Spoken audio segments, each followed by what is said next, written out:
اعوذ باللہ من الشیطان الرجیم بسم اللہ الرحمن الرحیم۔ السلام علیکم دوستو، میں خیریت سے ہوں اور امید کرتا ہوں کہ آپ لوگ بھی خیریت سے ہوں گے۔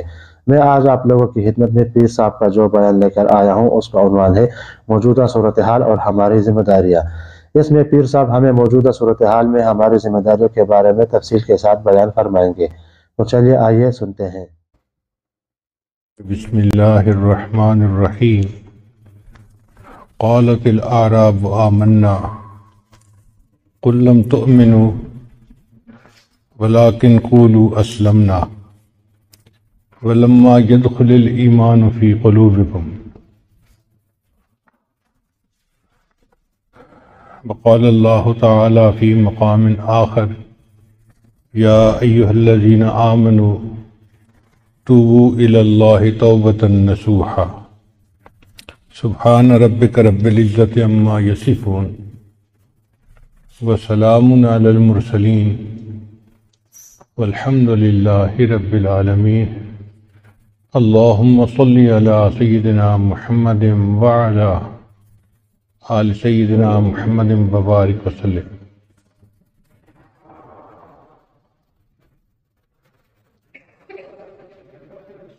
کچھ دیہاتی لوگ نبی السلام کی خدمت میں حاضر ہوئے اور کلمہ پڑھا اور اپنے مسلمان ہونے کا احسان جتلانے لگے۔ اس پر اللہ تعالیٰ کی طرف سے آیات اتری، قالت الاعراب آمنا، یہ دیہاتی، یہ عرابی لوگ کہتے ہیں کہ ہم ایمان لے آئے۔ قل لم تؤمنوا، اے میرے محبوب سے آپ فرما دیجئے تم ایمان نہیں لائے۔ ولیکن قولوا اسلمنا، تم یوں کہو کہ ہم اسلام لے آئے۔ ولما يدخل الایمان فی قلوبکم، ابھی ایمان تمہارے دلوں کے اندر داخل نہیں ہوا۔ اس کا مطلب یہ ہوا کہ کلمہ پڑھ کر مسلمان بن جانا یہ پہلا سٹیپ ہے، پھر ایک نور کا دل کے اندر داخل ہونا جس کو ایمان کہتے ہیں وہ دوسرا سٹیپ ہے۔ آج بالکل یہی بات ہے، ہم سب کے سب پیدائشی مسلمان ہیں، نسلی مسلمان ہیں، لیکن ابھی ایمان کی وہ کیفیت نہیں دلوں میں جو ہونی چاہیے تھی۔ اس کو کہتے ہیں اوپر سے میاں تسبیح اور اندر سے میاں کسبی، اوپر سے لا الہ اندر سے کالی بلا۔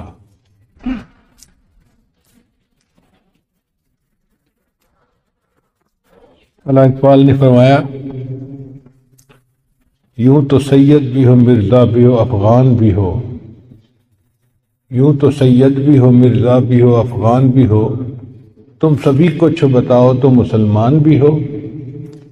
فرقہ بندی ہے کہیں اور کہیں ذاتیں ہیں، کیا زمانے میں پرتنے کی یہی باتیں ہیں۔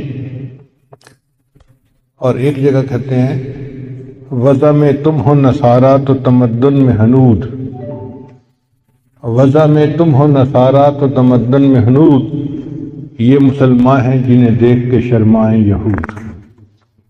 آج ہم اپنی زندگیوں کو دیکھیں تو واقعی ہماری زندگیاں شریعت و سنت کے خلاف ہیں، من مرضی کی زندگی گزار کے پھر رہے ہیں۔ اللہ رب العزت کا ہم پر کتنا کرم کہ اللہ نے ہمیں اتنا پیارا ملک عطا فرمایا۔ ہمارے ملک کا نام ہے پاکستان، یہ فارسی کا لفظ ہے۔ پاک کا مطلب ہوتا ہے طیب، اور ستان کہتے ہیں ملک کو، جیسے ہندوستان ہندوؤں کا ملک، پاکستان پاک لوگوں کا ملک۔ عربی میں اس کا ترجمہ کریں تو پاکستان کا ترجمہ بنے گا مدینہ طیبہ، یعنی عربی میں جس کو کہتے ہیں نا مدینہ طیبہ، فارسی میں اس کا ترجمہ بنے گا پاکستان۔ اور یہ ملک اللہ نے ہمیں شب قدر میں عطا فرمایا۔ یہ عجیب بات ہے کہ پاکستان کا جو فیصلہ ہوا، سائن ہوئے، تو وہ لیلۃ القدر کی رات تھی۔ تو میں تو یہ سمجھتا ہوں کہ جس طرح اللہ نے لیلۃ القدر میں ہمیں قرآن عطا فرمایا، انا انزلناہ فی لیلۃ القدر، بالکل اسی طرح اللہ نے ہمیں یہ ملک بھی عطا فرمایا۔ اس کی وجہ کیا تھی کہ اللہ نے اس ملک سے کچھ کام لینا ہے۔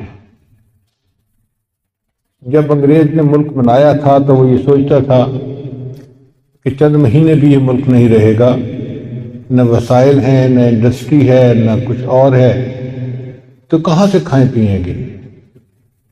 مگر اللہ نے مدد کی، ہماری بنجر زمینیں بھی آباد ہو گئی، ہمارے درختوں نے پھل دینے شروع کر دیے۔ الحمدللہ کہ آج 60 سال ملک میں گزر گئے، اللہ کھلا پلا رہا ہے ہمیں کلمے کی برکت سے، ایمان کی برکت سے۔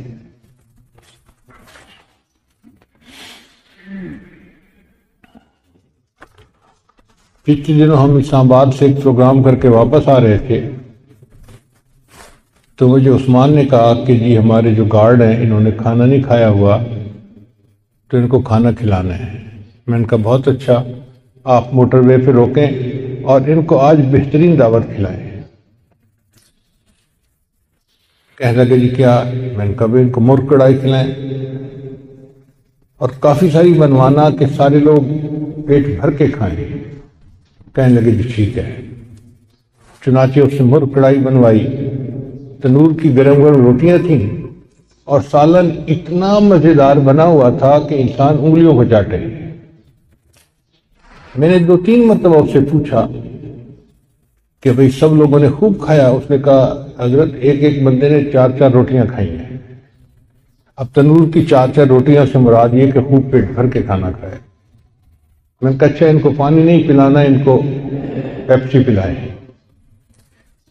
پھر میں نے کہا کہ اچھا کھانے کے بعد ان کو آئس کریم بھی کھلائیں۔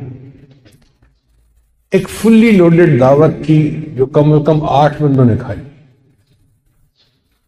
اور جب اینڈ کے اوپر پیمنٹ کا وقت آیا تو ایک بندے کا خرچہ 300 روپے ہے۔ میں حیران رہ گیا کہ ایک پرتکلف دعوت کھا کے اس کا خرچہ 300 روپے بنتا ہے ایک بندے کا۔ 300 روپے کا مطلب $2۔ دنیا میں کوئی ملک آج ایسا نہیں جہاں $2 میں کوئی کھانا کھا سکے۔ ہمارے ملک میں آخر یہ چیزیں اتنی سستی کیوں ہیں؟ اس لیے کہ ہم غیروں کے محتاج نہیں ہیں، سبزی ہماری اپنی ہے، گندم اپنی ہے، چاول اپنا ہے، دالیں اپنی ہیں، پیاز، سبزیاں، آلو، سب کچھ ہمارے پاس اپنا ہے، ہمیں باہر کہیں سے نہیں منگانا پڑتا۔ اور پھر اللہ کی شان دیکھیں کہ ملک کے جو حصے ہیں ان کے موسم بدلتے رہتے ہیں۔ ٹماٹر کی مثال لے لیں، سب سے پہلے ہمیں سندھ سے ملتا ہے، اب سندھ میں ٹماٹر اگ رہا ہے اور پورے ملک میں پہنچ رہا ہے۔ پھر سندھ کا موسم موافق نہیں رہتا تو پھر پنجاب میں اگنا شروع ہو جاتے ہیں۔ پھر یہ جو مارچ اپریل کے مہینے ہیں یہ پنجاب سے ٹماٹر پورے ملک میں جاتا رہتا ہے۔ پھر پنجاب میں اتنی گرمی پڑنی شروع ہو جاتی ہے کہ ٹماٹر کی فصل ختم، تو پھر سرحد سے شروع ہو جاتے ہیں، سوات، منگورا اور ان علاقوں میں، وہاں کا ٹماٹر پورے ملک میں جاتا ہے۔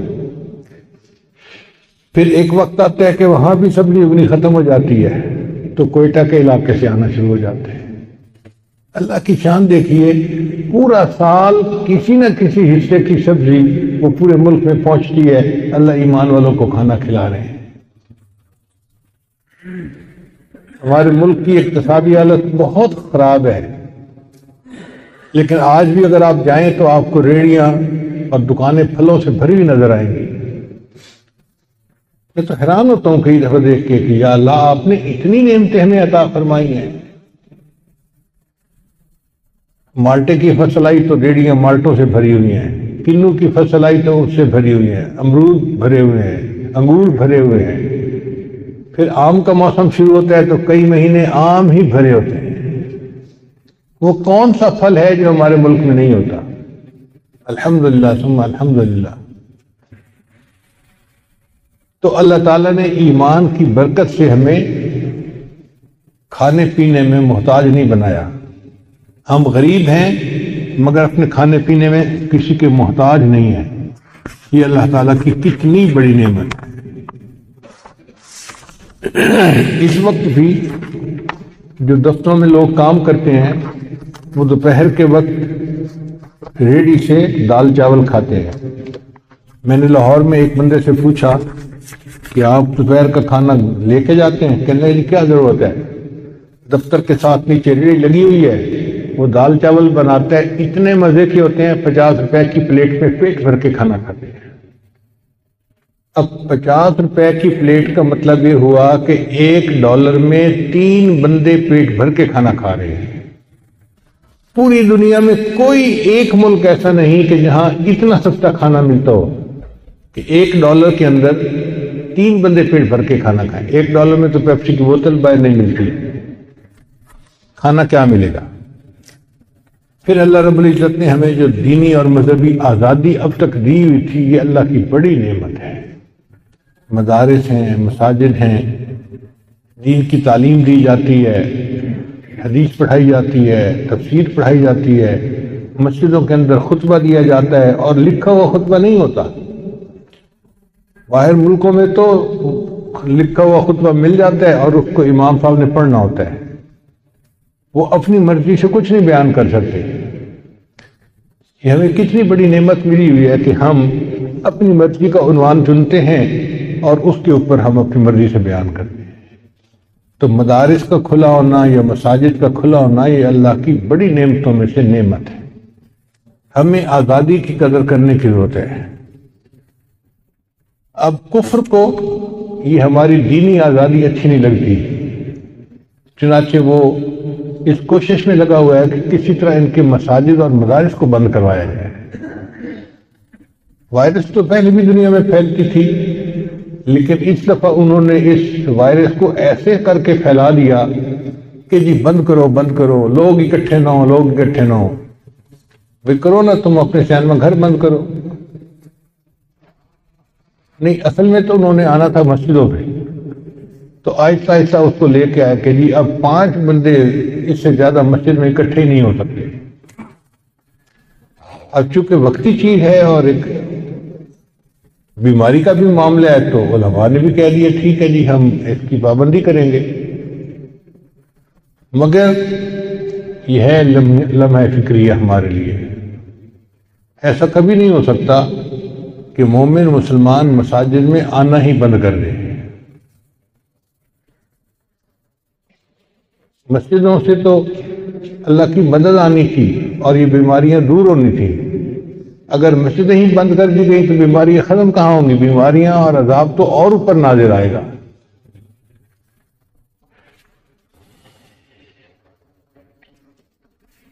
حضرت علی رضی اللہ عنہ نے ارشاد فرمایا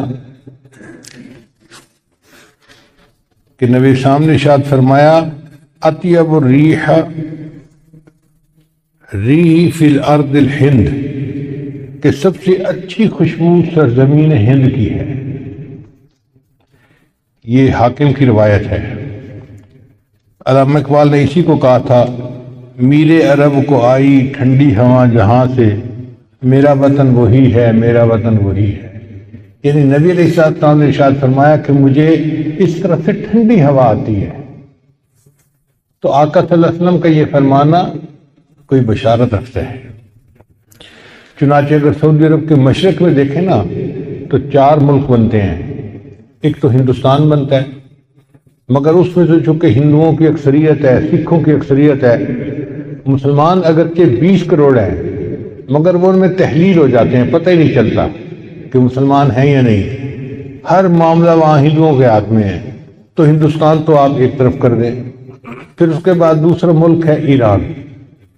ایران میں شیعوں نے ایسا قبضہ کیا ہوا ہے کہ وہ شیعت کے اندر لپٹے ہوئے ہیں، لہذا وہ بھی آؤٹ آف کویسچن ہو گیا۔ اب باقی 2 ملک رہ جاتے ہیں، ایک پاکستان اور ایک افغانستان۔ ان دونوں میں اہل سنت والجماعت لوگ موجود ہیں اور دین کی محبت والے اور دین پر عمل کرنے والے لوگ موجود ہیں۔ تو اس کا مطلب یہ ہوا کہ نبی علیہ السلام کو جو ٹھنڈی ہوا آپ نے فرمایا کہ مجھے ٹھنڈی ہوا آ رہی ہے، وہ پاکستان اور افغانستان اس علاقے سے آ رہی تھی۔ ویسے بھی اگر آپ تاریخ کا مطالعہ کریں نا تو 2 پہاڑوں کا سلسلہ ہے، ایک ہے کو ہمالیہ اور ایک ہے کو ہندو کش۔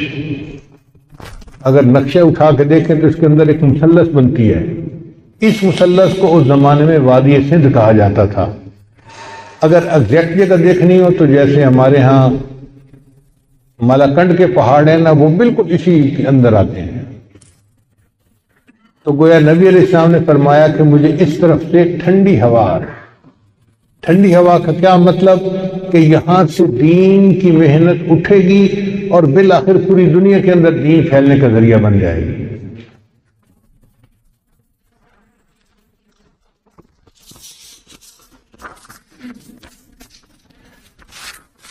چنانچہ امام ربانی حضرت مجدد ثانی رحمۃ اللہ علیہ اسی علاقے میں تھے، دارالعلوم دیوبند جیسی دینی درسگاہیں اسی علاقے میں، حضرت شیخ الہند رحمۃ اللہ جیسی شخصیت اسی علاقے میں، اسی علاقے میں تحریک خلافت اٹھی اور اسی علاقے میں تحریک ریشمی رومال بھی اٹھی۔ مولانا محمد علی جوہر رحمۃ اللہ کی والدہ وہ بہت نیکی والی تھی۔ ان کے بارے میں مشہور ہے کہ بولی اماں محمد علی کی جان بیٹا خلافت پہ دے دو۔ یعنی ایک وقت ایسا بھی تھا کہ مائیں ایمان میں اتنی کامل ہوتی تھیں کہ وہ اپنے جوان بیٹوں کو خود کہتی تھیں بولی اماں محمد علی کی جان بیٹا خلافت پہ دے دو۔ یہ کوئی چھوٹی بات نہیں ہے۔ مولانا محمد علی جوہر رحمۃ اللہ علیہ اور مولانا شوکت علی دونوں بھائی تھے۔ انہوں نے خلافت کے بارے میں خوب کام کیا اور انگریز سے آزادی پانے کے لیے خوب کام کیا۔ تو فرنگی نے ان کو دھمکی دی کہ اگر تم باز نہیں آؤ گے نا تو ہم تمہیں پھانسی پہ لٹکا دیں گے۔ جب فرنگی نے دھمکی دی تو مولانا محمد علی جوہر رحمۃ اللہ دبے نہیں، بلکہ انہوں نے تاریخی اشعار لکھے۔ انہوں نے فرمایا تم یوں ہی سمجھنا کہ فنا میرے لیے ہے،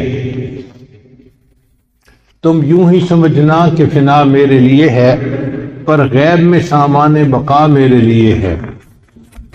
پیغام ملا تھا جو حسین ابن علی کو، خوش ہوں کہ وہ پیغام قضا میرے لیے ہے۔ یوں ابر سیاہ پر تو فدا ہے سبھی مہکش، مگر آج کی گھنگور گھٹا میرے لیے ہے۔ اللہ کے رستے کی جو موتائے مسیحا، اکثیر یہی ایک دوا میرے لیے ہے۔ توحید تو یہ ہے کہ خدا حشر میں کہہ دے یہ بندہ دو عالم سے خفا میرے لیے ہے۔ کیا خوبصورت اشعار کہے۔ توحید تو یہ ہے کہ خدا حشر میں کہہ دے یہ بندہ دو عالم سے خفا میرے لیے ہے۔ چنانچہ ابن ماجہ کی روایت ہے، نبی صاحب نے ارشاد فرمایا یخرج ناس من المشرق فیوطئون للمہدی، کہ مشرق سے لوگ نکلیں گے جو امام مہدی کی راہ کو ہموار کریں گے۔ اب سعودی عرب کے مشرق میں تو ہمارا ملک بنتا ہے۔ اس کا مطلب یہ کہ جس کو ہم وادی سندھ کہتے تھے نا پرانا، وہاں سے لوگ اٹھیں گے۔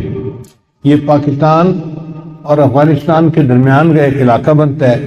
اللہ ایمان والوں کو یہاں سے اٹھائیں گے اور پھر وہ امام مہدی کے آنے کی راہ ہموار کریں گے۔ بیت المقدس 3 مرتبہ فتح ہوا۔ ایک مرتبہ عربوں نے فتح کیا حضرت عمر لانو کے زمانے میں بغیر لڑائی کے، کافروں نے چابیاں ہی حوالے کر دی تھیں۔ دوسری فتح پھر کردستان کا ایک نوجوان تھا جس کا نام تھا صلاح الدین ایوبی، اس نے صلیبی جنگیں لڑی اور کافروں سے بیت المقدس کو فتح کروا لیا۔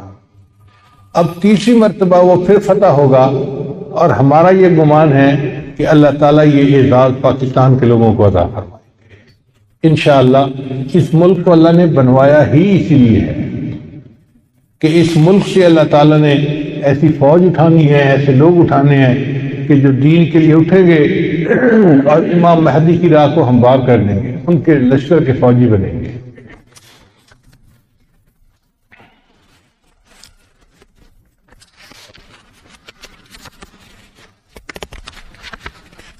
علامہ اقبال نے بہت خوبصورت شعر کہا ہے فارسی میں، خضر وقت از خلوت دشت حجاز آید بروں۔ خضر وقت سے مراد امام مہدی۔ خضر وقت از خلوت دشت حجاز آید بروں، کاروان زی وادی دور و دراز آید بروں۔ یعنی زی عظیم، یہ کارواں جو ہے نا یہ دور دراز سے آئے گا اور حجاز کے اندر آ کر یہ برآمد ہوگا۔ حدیث مبارکہ میں بھی ہے کہ امام مہدی آئیں گے مگر وہ چھپے ہوں گے، اپنے آپ کو چھپائیں گے۔ پہلے مدینہ طیبہ میں ہوں گے مگر وہ وہاں سے مکہ مکرمہ اس لیے آ جائیں گے کہ لوگ مجھے پہچان نہ لیں، چھپ رہے ہوں گے لوگوں سے کہ لوگ مجھے دیکھ نہ لیں، پہچان نہ لیں۔ لیکن جب مکہ مکرمہ میں وہ طواف کر رہے ہوں گے تو وہ حجر اسود کے قریب آئیں گے تو ایک غیب سے آواز آئے گی کہ لوگوں یہ مہدی ہیں، تم ان کی بیعت کر لو۔ تو لوگ ان کے ساتھ بیعت کر لیں گے اور پھر ان کے ساتھ ایک لشکر شروع ہو جائے گا۔ یہ لشکر ایسا ہوگا کہ جس نے بالآخر بیت المقدس کو فتح کرنا ہے۔ حدیث مبارکہ میں ہے کہ کالے جھنڈے یہ لے کر لوگ اٹھیں گے اور وہ اس کو جا کر بیت المقدس کے اندر گاڑیں گے، یعنی امام مہدی کے ہاتھ پہ اللہ تعالیٰ بیت المقدس کو فتح کروائیں گے۔ پھر امام مہدی موجود ہوں گے تو ان کی موجودگی میں حضرت عیسیٰ علیہ السلام بھی آئیں گے۔ دمشق کی ایک مسجد ہے، اس مسجد میں وہ نماز کے لیے کھڑے ہوں گے، تکبیر کہی جائے گی تو اتنے میں حضرت عیسیٰ علیہ السلام اس مسجد کے مینارے کے اوپر اتریں گے آسمان سے۔ تو امام مہدی ان کو کہیں گے جی کہ آپ نماز پڑھائیں، اور وہ امام مہدی کو کہیں جی کہ آپ نماز پڑھائیں۔ چنانچہ حضرت عیسیٰ علیہ السلام کے حکم پر امام مہدی نماز پڑھائیں گے۔ یہ اعزاز ملے گا ان کو کہ حضرت عیسیٰ علیہ السلام ان کے پیچھے نماز ادا کریں گے۔ اب حضرت عیسیٰ علیہ السلام نبی علیہ السلام کی شریعت کے مطابق یہاں پر زندگی گزاریں گے۔ یہ ان کے لیے بھی اعزاز کہ انہوں نے دعا مانگی تھی کہ اللہ مجھے اپنے محبوب کی امت میں ہونے کا شرف عطا فرما، تو اللہ نے ان کو آسمانوں پہ بلا لیا اور پھر اللہ ان کو دوبارہ بھیجیں گے تاکہ وہ اس شرف کو حاصل کر سکیں۔ پھر حضرت عیسیٰ علیہ السلام بیت المقدس آئیں گے، اتنے میں دجال بھی آ جائے گا۔ اب دجال جو ہے وہ پوری دنیا کے اندر کفر کو پھیلائے گا۔ اس کے پاس ٹیکنالوجی ایسی ہوگی کہ بارش برسے گی، کھیتیاں زیادہ ہو جائیں گی، پھل زیادہ ہو جائیں گے اور لوگ اس کے پیچھے لگ جائیں گے مادی وسائل کی وجہ سے۔ بلکہ حدیث پاک میں آتا ہے کہ اس کی پیروی کرنے والی عورتیں زیادہ ہوں گی، کیونکہ عورتوں میں مادیت پرستی زیادہ ہوتی ہے، چمک دمک ان کو زیادہ کھینچتی ہے، تو یہ دجال کے فتنے میں زیادہ گرفتار ہوں گی۔ پھر حضرت عیسیٰ علیہ السلام کو جب پتہ چلے گا تو وہ دجال کی پیچھا کریں گے کہ اس کو قتل کریں۔ اب دجال وہاں سے بھاگے گا تو بھاگ کے کہاں جائے گا؟ وہ اسرائیل جائے گا، اور وہاں پر ایک جگہ ہے اس کا نام ہے باب لد۔ اس وقت بھی اسرائیل میں ایک ایئرپورٹ ہے، اس کا نام ہے لد ایئرپورٹ، شہر کا نام بھی لد ہے، اور اسرائیل والوں نے وہاں پر ایک دروازہ بنایا ہے، اس کے اوپر انہوں نے باقاعدہ لکھا ہے باب لد۔ 1400 سال پہلے نبی علیہ السلام نے فرما دیا کہ اس جگہ پر دجال پہنچے گا تو عیسیٰ علیہ السلام وہاں پر اس کو قتل کر دیں گے۔ بہت عرصہ میں یہ سوچتا رہا کہ دجال نے بھاگنا تھا تو کہیں پہاڑوں میں رپوش ہو جاتا۔ رشیا کے پہاڑ ہیں، دوسرے ملکوں میں پہاڑ ہیں، پہاڑی سلسلے تو بہت ہیں پوری دنیا میں، تو یہ مقام لد کا کیا معنی؟ بعد میں بات سمجھ میں آئی کہ لد کا جو ایئرپورٹ ہے نا وہ سپیس پورٹ بھی ہے، یعنی وہاں سے جہاز بھی اڑتے ہیں اور وہاں سے خلائی گاڑیاں بھی اڑ کے خلا میں جاتی ہیں۔ اس کا مطلب یہ کہ دجال یہ چاہے گا کہ میں لد پہنچوں اور وہاں سے سپیس شپ میں بیٹھ کے میں خلا میں چلا جاؤں، کیونکہ دنیا میں تو مجھے یہ نہیں چھوڑیں گے، تو میں یہاں دنیا سے چلا ہی جاؤں۔ تو اس کی کوشش یہ ہوگی کہ میں یہاں سے خلا میں چلا جاؤں، مگر اللہ تعالیٰ فضل فرمائیں گے اور عیسیٰ علیہ السلام اس کو اپنی فلائٹ لینے سے پہلے لد کے مقام پہ قتل کر دیں گے۔ پھر اس کے بعد عیسیٰ علیہ السلام بیت المقدس کے تخت پر بیٹھ کر پوری دنیا کے فیصلے کریں گے۔ پوری دنیا کی حکومت عیسیٰ علیہ السلام کے ہاتھ میں ہوگی۔ پھر عیسیٰ علیہ السلام صلیب کو توڑیں گے اپنے ہاتھوں سے، اور پھر یہود و نصارہ میں جو ان کی مخالفت کرے گا اس کو قتل کریں گے، حتیٰ کہ ایک ایسا وقت آئے گا کہ پوری دنیا میں ایک بھی بندہ غیر مسلم نہیں رہے گا، سارے مسلمان ہوں گے۔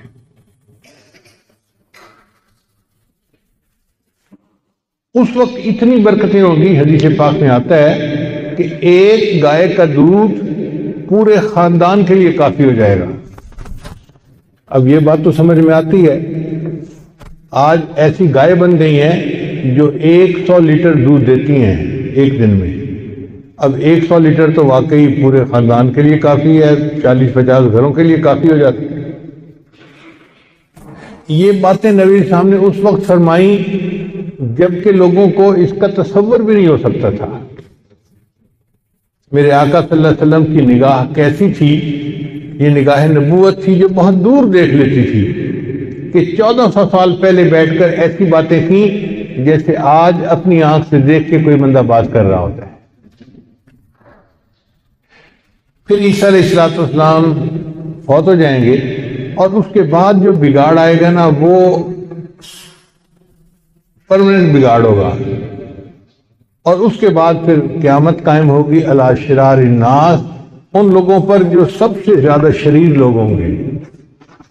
تو ایسے لگتا ہے حالات سے کہ قیامت کے بڑی بڑی نشانیاں پوری ہو گئیں، اب امام مہدی کے آنے کا وقت بہت قریب ہے۔ یہ جو حالات میں اتنی بڑی تبدیلی نظر آ رہی ہے نا، یہ کسی چیز کا پیش خیم ہے۔ تو ہمارے لیے یہ وقت ایسا ہے کہ ہم جتنا جلدی ہو اپنے گناہوں سے توبہ کریں اور اللہ تعالیٰ سے مدد مانگیں کہ اللہ ہمارے گناہوں کو معاف فرما اور ہمیں مزید کسی مشکل میں پڑنے سے محفوظ فرما۔ قرآن مجید کی ایک آیت ہے،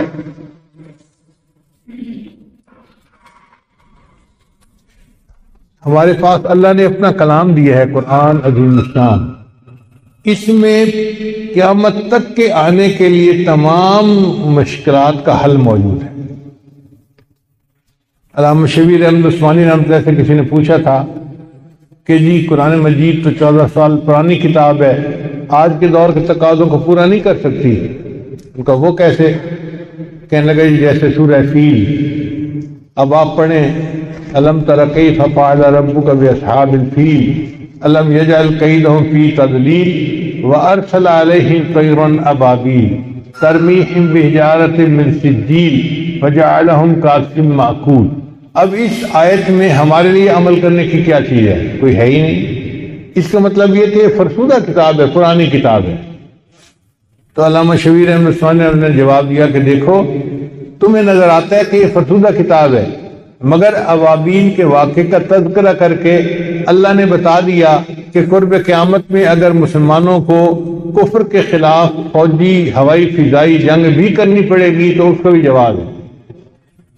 چنانچہ آج ہمارے طیارے فضا میں جاتے ہیں دشمن کو تباہ کرنے کے لیے، تو اس کی دلیل کہاں سے ملتا ہے؟ اس کی دلیل سے سورہ فیل سے مل رہی ہے۔ اللہ نے چڑیاں بھیجی تھی، آج ہم جہاز بھیجتے ہیں دشمن کو نیست و نابود کرنے کے لیے۔ پچھلے دن ایک ڈاکٹر صاحب ملنے آئے تو مجھے کہنے لگے کہ جی یہ کرونا وائرس آج کل بہت عام ہے، کوئی قرآن مجید میں بھی اس کا تذکرہ ہے؟ میں نے کہا بھائی قرآن مجید کوئی سائنس کی کتاب نہیں ہے کہ وہ اب وائرس کی تفصیل آ کے بیٹھ کے بتانی شروع کر دے، یہ تو کتاب ہدایت ہے۔ ہاں ہمیں ہدایت ملتی ہے کہ ہمیں اس وقت میں کرنا کیا چاہیے۔ کہنے لگے جی کیا ہدایت ملتی ہے؟ میں نے کہا ایک ہدایت تو یہ ملتی ہے کہ اللہ فرماتے ہیں وَاسْتَعِینُوا بِالصَّبْرِ وَالصَّلَاةِ، تم اللہ سے مدد مانگو صبر کے ساتھ اور نماز پڑھ کے۔ تو ہم نماز پڑھ کے اور صبر کر کے اللہ سے مدد مانگیں کہ اللہ ہمارے اوپر سے مصیبت کو ٹال دے۔ اور دوسری بات اللہ تعالیٰ کا ارشاد ہے وَلَا تُلْقُوا بِأَيْدِيكُمْ إِلَى التَّهْلُكَةِ، تم اپنے آپ کو اپنی جان کو ہلاکت میں مت ڈالو۔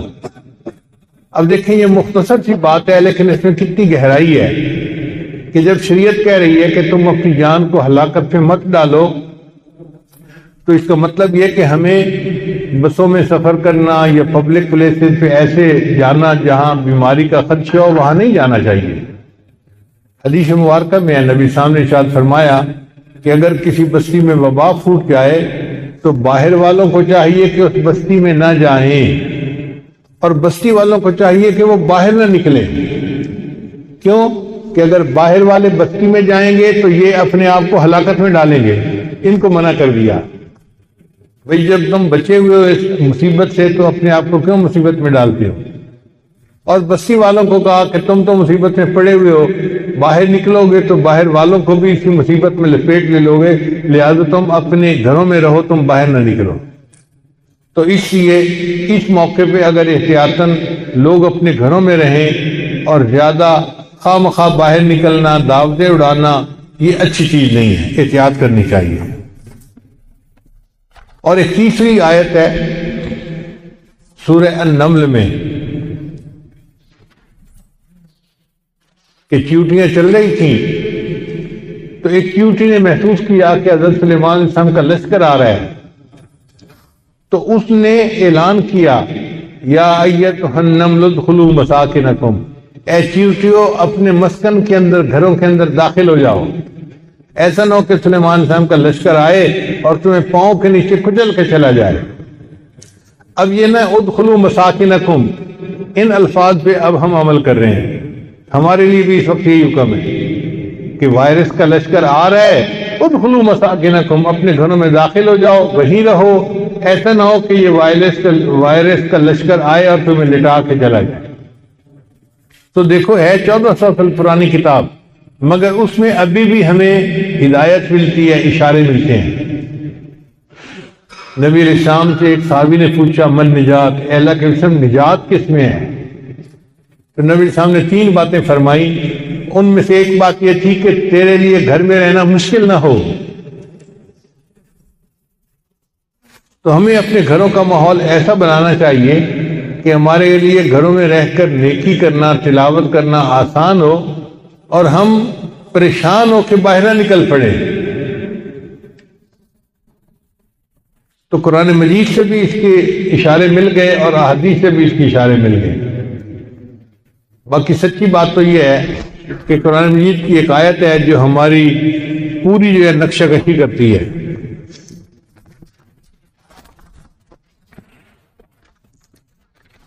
اللہ تعالیٰ ارشاد فرماتے ہیں فَلَمَّا نَسُوا مَا ذُكِّرُوا بِهِ فَتَحْنَا عَلَيْهِمْ أَبْوَابَ كُلِّ شَيْءٍ، کہ جب وہ بھول گئے جو ان کو ہم نے نصیحت کی تھی تو ہم نے ان کے اوپر ہر چیز کی فراخی کر دی۔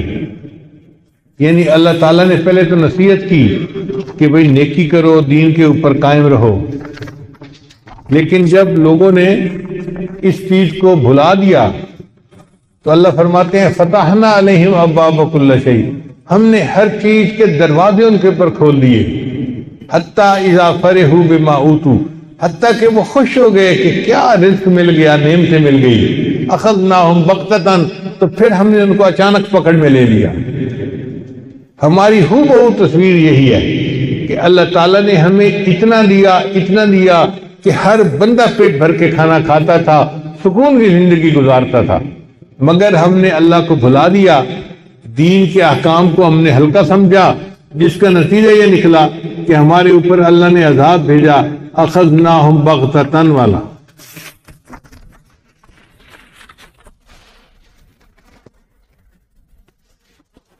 خدا نے آج تک اس قوم کی حالت نہیں بدلی، نہ ہو جس کو خیال آپ اپنی حالت کے بدلنے کا۔ ان اللہ لا یغیر ما بقوم حتی یغیروا ما بانفسہم۔ حدیث مبارکہ میں ہے کہ مومن کی 3 علامات ہوتی ہیں، منافق کی 3 علامات ہوتی ہیں۔ پہلی علامت جب بات کرے تو جھوٹ بولے، دوسری علامت جب وعدہ کرے تو وعدہ خلافی کرے، اور تیسری علامت کہ جب امانت ہو تو اس کے اندر خیانت کرے۔ اگر آپ ان تینوں علامتوں کو ڈھونڈیں تو ہم میں سے ہر بندے کی زندگی میں یہ تینوں چیزیں پائی جائیں گی۔ ہم جھوٹ بھی بولتے ہیں، وعدہ خلافیاں بھی کرتے ہیں، اور امانت میں خیانت بھی کرتے ہیں۔ جب ہمارے اندر نفاق کی تینوں علامتیں موجود ہیں، اب اس بات کی ضرورت ہے کہ ہم اس سے توبہ کر کے اللہ کے سامنے ایک نئی ایمانی، اسلامی، قرآنی زندگی بسر کرنے کا عہد اور ارادہ کریں۔ لہذا آج جمعے کے بیان کا خلاصہ یہی ہے کہ اللہ تو ہمارے پچھلے سب گناہوں کو معاف فرما اور آئندہ ہمیں نیکی کی زندگی گزارنے کی توفیق عطا فرما۔ جب تک ہمارے اندر انقلاب نہیں آئے گا تب تک ہمارے حالات نہیں سنوریں گے۔ یہ بات ذہن میں رکھیے گا کہ جو بندہ اپنی معصیت کو طاعت میں تبدیل کر لیتا ہے، اللہ تعالیٰ اس کی ذلت کو عزت میں بدل دیتے ہیں اور اس کی اللہ تعالیٰ عقوبت کو اس کی عافیت میں تبدیل فرما دیتے ہیں۔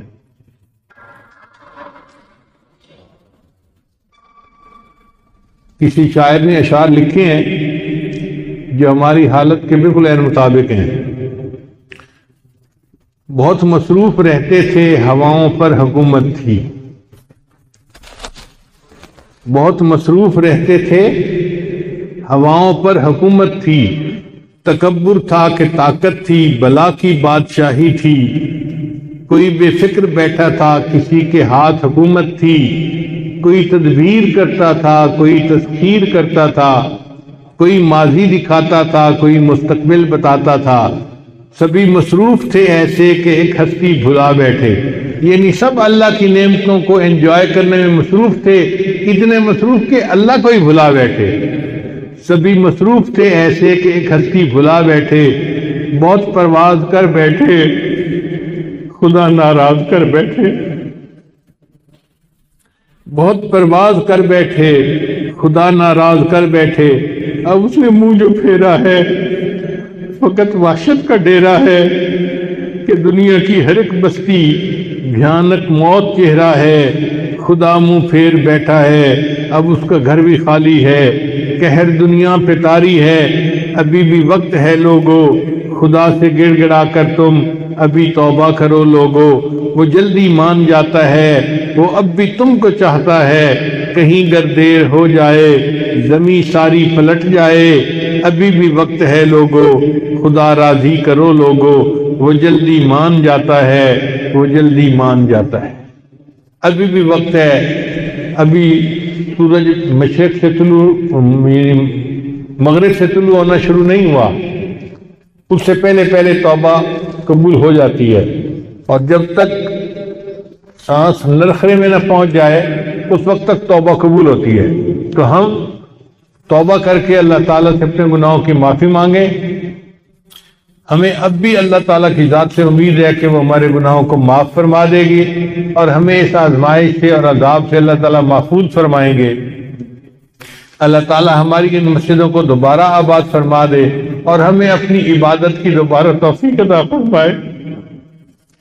اپنے گھروں کے دروازے ہمارے اوپر بند نہ کرے، ہمیں زندگی میں وہ وقت نہ دیکھنا نصیب کرے کہ جب اللہ کا گھر اور اس کا دروازہ بند ہوا ہو۔ بادشاہ جب ناراض ہوتا ہے نا تو پھر دروازے بند کروا دیتا ہے۔ ہم بھی اٹھک بیٹھک کرنے والے لوگ تھے، تماشا بنایا ہوا تھا۔ اللہ نے کہا تمہاری اٹھک بیٹھک کی کوئی ضرورت نہیں، میں تالے لگوا دیتا ہوں، جاؤ اپنے گھروں میں جا کے بیٹھو۔ تو اس وقت ہمیں اللہ تعالیٰ سے انفرادی توبہ بھی کرنی چاہیے، اجتماعی توبہ بھی کرنی چاہیے، اپنے لیے، اپنے اس پیارے ملک کے لیے دعائیں بھی کرنی چاہیے۔ اللہ تعالیٰ امت مسلمہ پر رحمت فرمائے اور اللہ تعالیٰ ہمیں حج عمرے کی نعمت سے محروم نہ فرمائے اور اللہ تعالیٰ ہماری توبہ کو قبول فرمائے۔ وآخر دعوانا ان الحمد۔ تو جی دوستو، جیسا کہ آپ لوگوں نے سنا، آج کے بیان میں پیر صاحب نے ہمیں موجودہ صورتحال میں ہماری ذمہ داریوں کے بارے میں تفصیل کے ساتھ بیان فرمایا۔ امید کرتا ہوں کہ آپ لوگوں کو آج کا یہ بیان پسند آیا ہوگا اور انشاءاللہ بہت جلد میں آپ لوگوں کی خدمت میں پیر صاحب کا ایک اور بیان لے کر آؤں گا۔ تب تک کے لیے مجھے اجازت دیجیے گا۔ اللہ حافظ۔